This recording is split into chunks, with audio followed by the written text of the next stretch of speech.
And I'm just drawing from one of the examples that we were discussing. We have all read about the murder of this, the sad and tragic murder of this lady called Gauri Lankesh in Karnataka. You've read this. Is that the only journalist who has died this year? Is that the only journalist who has been murdered or assassinated who has met with an unnatural death? No. How is it that this particular issue has found such a huge traction, and every other death of any other journalist, either English or non-English speaking journalist, has never reached the mass audience at all? What does this tell you? Let me give you one more example. Whenever you think of, let's say, a missionary organization or a church, two institutions immediately come to your head when you think of a church: a school and a hospital. Correct? You think of a church, the moment the first thing that comes to your head is a school and a hospital, or at least an orphanage and let's say a home for the elderly. Have you ever asked yourself, why don't temples have similar institutions? The lazy conclusion that most people arrive at is, philanthropy is a concept which is alien to Hindus, and philanthropy is a concept which is alien to temples. Temples are only interested in covering their gods and their spires in gold and silver, and they have no interest in doing anything for the common society. We will always speak and give the example of a langar of a gurudwara, or the church and hospital, or the hospital and school of a church, but we will not have such comparable examples to give as far as a temple is concerned. Have we ever asked ourselves, why is this reason? Why does it exist this way? What is the reason for this state of affairs? That is something that has been lost in the sands of time. Most people don't even know who controls the wealth that comes from the temple. Who controls the resources of the temple? Why is it that you have a Hindu endowments board in every secular government, state government, but you don't find similar establishments or similar ministries for places of worship of other communities? What does this tell you? We have not taken an interest in this. It doesn't matter to us. We are fundamentally survivalists. We are fundamentally individualists. As long as you have greener pastures to go after, and you're in a position to secure your own nest, you're in a position to feather your own nest, you have no interest in seeing beyond that. Please remember that there are 3 stages that a civilization goes through, usually. 1, where it is aware of its identity. 2nd, where it is in the process of losing its identity. 3rd, when it completely loses its identity. And when there is a vacuum, something is bound to fill that vacuum. If you don't fill it up yourself and you create an identity for yourself, somebody else is going to do for that. So we may be progenitors of an advanced civilization, but we are certainly at an advanced stage of decay. And unless and until we we identify as to who we are and what we wish to do, in the future, you will always find yourself in the politically incorrect position of defending your own faiths. You'll find yourself in the tragic position of having to defend every tradition which is native to this particular land. Because they will come and tell you, you are fools, your forefathers were fools, the entire value system that your society has followed for thousands of years is based on myth and superstition and nothing beyond that, and you will not even have credible answers to give. Because you don't know who you are and where you come from.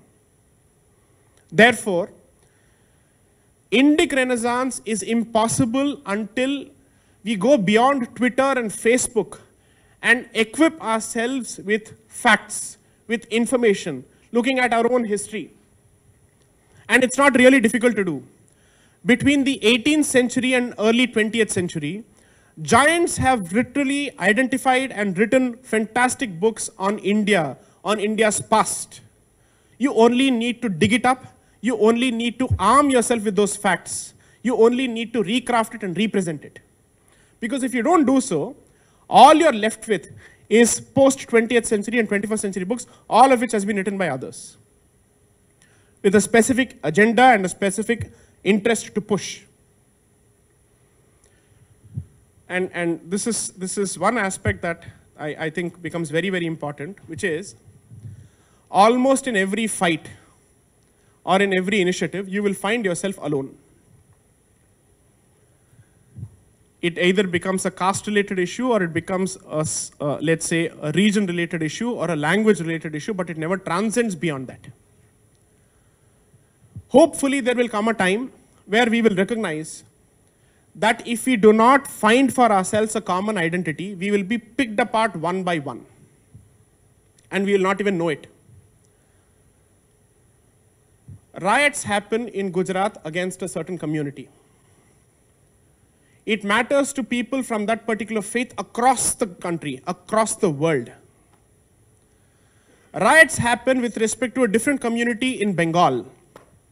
It doesn't matter to anyone who lives in the neighboring state of Bengal. It doesn't make news at all. It doesn't shake a single soul. It doesn't stir a single conscience. How many of you have heard of Dhulagad riots in Bengal? Were there any protests for those people in this part of the country? While there are protests for Rohingyas all over the country who don't even belong to this country. The turnout for this topic is perhaps representative of the state of affairs. Apathy is the beginning of destruction of a civilization. After years of going through nasty experience from 700 AD till perhaps even today, we still haven't learned our lessons. You may not be interested in your identity as a Hindu or whatnot, but somebody else seems to be interested in your identity as a Hindu. Somebody else is interested in your identity as a Sikh. Somebody else is interested in your Indic identity. His identity may have never mattered to you. Your identity may have never mattered to you. You're happy living with the other person, but he is not comfortable with your identity. And yet, you wish to live under the bubble, under the rock, that I'm so sorry, all points of view are the same, all opinions are the same, all worldviews are the same, all values are the same. If no two people can be the same, and no two people can have the same quality, how can two people have the same quality of opinions? How can the quality of opinions of two different people be the same? The problem is we have somehow managed to imbibe this particular tradition that do not judge thy neighbor. Because the moment you judge, you're seen as discriminating, you're seen as subscribing to a fascist ideology. It is important to judge. It is important to apply your faculties of discrimination to see what is right, what is wrong, who is right and who is wrong. Because if you can't speak the truth, if you do not have the guts to speak the truth, then you deserve to wither away. And you will. Most people, at least on our side, have this tendency to keep looking at Israel for an example. Look at them, they've managed to create a state for themselves. They've managed to create an identity for themselves. Do you think that has happened without a problem? They were pushed to the brink of extinction. They lost 6 million people in one fell swoop within a period of 6 years. And then they realized, if I don't stand up for myself, I'm going to be wiped out for eternity. Do we really want us to be pushed to that point before we learn our lessons and be reduced to a state whose size is less than the state of New Jersey? Israel from one end to another will not take more than 2 hours to traverse. That country is smaller than the state of New Jersey. A community which was otherwise the original inhabitants of that entire region has been reduced to that one small triangle, a sliver of a triangle in that particular place. Ask yourself, is our position any different? What were our borders before 1947? Where are we today? What is the consequence of alteration of demographics thanks to illegal immigration that's happening in this country?